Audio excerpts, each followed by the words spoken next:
Olá, amigos do Dá Minha Força. Vamos continuar com o nosso curso de matemática para o Enem. E, novamente, nós vamos repetir o seguinte, pessoal. Matemática é uma das matérias mais importantes do Enem. Por que ela é muito importante? Matemática é ela que tem o maior número de questões. Tem que tomar muito cuidado, ter muita atenção.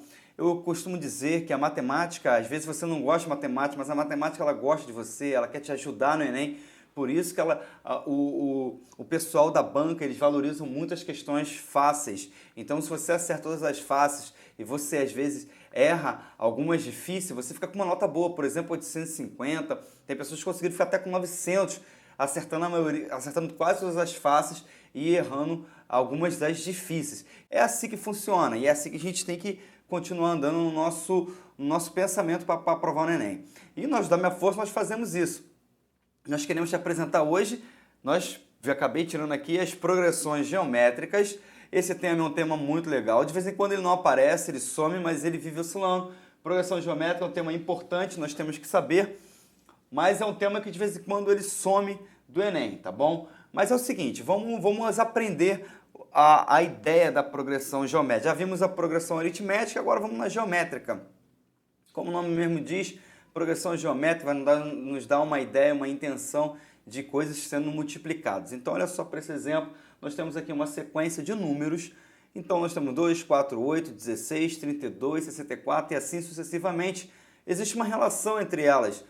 Olha, 2 vezes 2 dá 4, 4 vezes 2 dá 8, 8 vezes 2 16, 16 vezes 2 32 e assim continua a análise, a definição de PG. A gente vê que aqui na PG tem uma coisa interessante que um número sempre está sendo multiplicado por 2, sendo multiplicado por 2. Então, se lá na sua sequência você analisar e ver que existe uma multiplicação por algum número, significa que nós estamos falando de uma PG, pessoal. Essa aula eu vou tentar ser o mais breve possível. Por quê? Porque a gente tem que pegar a definição, pegar a disciplina, vê-la de forma bem rápida. E nós queremos te ajudar que você aprove. Para você aprovar, você não pode perder tanto tempo assim com a teoria. Você tem que ver a teoria e fazer exercício para que essa teoria fixe na sua mente. Olha só, nós olhamos para isso aqui e observamos que é uma sequência. Cada número está sendo multiplicado por 2 e gerando um número posterior. Então, nós vamos nomear umas pessoas que são...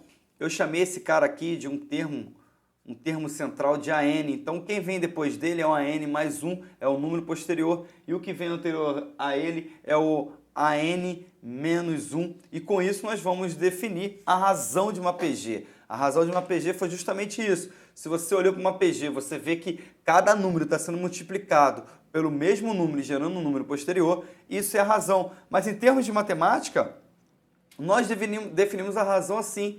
Você pegou lá, chegou, encontrou uma sequência, como nesse caso 2, 4, 8, 16 e assim vai embora. E aí você definiu esse número aqui, você fala, olha que interessante esse número, eu estou observando que essa sequência está sendo, cada número é multiplicado por um mesmo valor, 2, e isso gera um número posterior. Olha que interessante, como é que eu faço para achar esse número, para ter maior certeza? A gente chamou ele de Q. Q é somente uma razão, a razão entre o seu número e o anterior. Então seria, nesse caso, 8 dividido por 4. A razão nos apresenta o número 2. Então, bem simples, essa é a razão de uma PG. Vai cair essa no Enem? Não, não vai cair. Nós vamos apresentar exercícios como cai no Enem, mas você tem que saber essa fórmula. A classificação de uma PG, ela tem a sua classificação e vamos apresentá-la. Essa classificação é se ela é crescente ou se ela é decrescente. Você vai observar na sua PG se ela é crescente ou se ela é decrescente, tá? Mas em termos teóricos, nós temos o quê? Se a razão é maior que 1 e o primeiro termo da sua sequência é maior do que 0, ou se o seu Q, a razão, ela é maior que 0, menor que 1 e A é menor que 0. Isso aqui é um termo teórico. Anota aí para você identificar isso nos exercícios. A nossa PG é crescente, mas a melhor forma de você ver se a sua PG é crescente é você analisando a sua PG com cuidado. É importante saber isso? Claro que é, mas vamos analisar com cuidado também. E se a PG é decrescente, nós temos que a nossa razão é maior que 1 e o nosso primeiro termo da nossa PG é menor que 1. Ou a definição que tem que ser maior que 0, menor que 1 e A1 maior que 0, pessoal. Nós temos também um exemplo muito clássico, que é quando uma PG é constante. Você deve estar se perguntando, mas uma PG constante é possível? Claro que é. Suponha que nós tenhamos uma PG que está sendo de valores constantes, ou seja, ela é como se fosse uma reta, então ela não está variando muito. A sua razão é o valor número 1, ou seja, 8, 8, 8 e assim sucessivamente. Nós estamos apresentando uma PG constante. Essa é bem simples e bem fácil. E o termo geral da PG, que é muito importante, é esse carinha aqui. O termo geral da PG, ele é apresentado da seguinte maneira, que é o AN, tá? O termo geral que nós queremos descobrir, o AN, uma posição qualquer, é igual ao primeiro termo vezes a razão n número de termos menos 1. Então, para que a gente possa identificar cada termo, AN é o termo geral, A1 é o primeiro termo da sua PG, N é a posição do termo N, ou seja, sei lá, na 10ª posição, N igual a 10, e Q é a razão conforme a gente já acertou, já deduziu, já viu como funciona.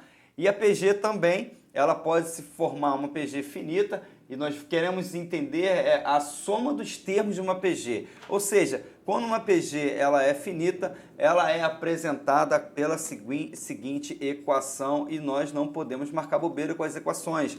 Tá? Às vezes você acha que não vai utilizar, mas acaba utilizando as equações, e a PG finita é representada por essa equação, que é dada por Sn, significando a soma dos termos de uma PG finita, é igual ao primeiro termo multiplicado por 1 menos Q, a razão elevada a n, dividido por 1 menos Q. Tá? É bem tranquilo. Se você quiser uma forma rápida de você gravar, basta você fazer 1 menos Q elevado a n, 1 menos Q vezes A1. Beleza. Essa é a expressão ou essa é a equação da soma dos termos de uma PG finita. E nós temos também a soma de uma PG infinita, a soma dos termos. Essa é mais fácil ainda, porque a soma dos termos de uma PG infinita é apresentada pelo A1 dividido por 1 menos Q.